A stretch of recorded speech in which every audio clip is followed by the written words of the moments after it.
বহু বেড়াজাল পেরিয়ে অবশেষে আর এক উইকেটের পতন সম্পন্ন হলো। আমরা চলে যাচ্ছি সবাই মিলে ঘটক রেজাউল কাকা সহ সাই সাই করে গোয়ালবাথান টু কালুপাড়া। আশিকের যেহেতু বিয়ে, ওর একটু ক্ষুধা বেশিই লেগেছে, 2 দিন ধরে না খেয়ে আছে। সাই সাই করে সবার আগে আশিক গাড়ি নিয়ে চলে আসলাম আমরা কালুপাড়া। আমরা অপেক্ষা করতেছি গেটের সামনে গাড়ি নিয়ে যে কখন বরকে কোনে পক্ষ নামাবে। তো নামাইতে যাওয়ার পর যেটা হয়ে থাকে সচরাচর, গাড়িওয়ালাদের সাথে গিফট নিয়ে, টিপস নিয়ে কিছু কথোপকথন চলতেছে, মনোমালিন্য চলতেছে। একটা পর্যায়ে যেয়ে এটারও সমাপ্তি হলো। অপেক্ষা করতেছি কখন গেটের ফিতা কেটে আমরা স্প্রে মারা শুরু করব।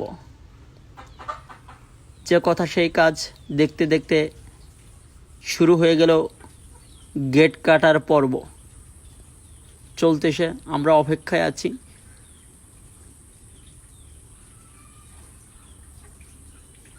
এর মধ্যে কাটা শেষ হয়ে গেল, পোলাপান শুরু হয়ে গেছে, ফোম মারামারি, স্প্রে মারামারি।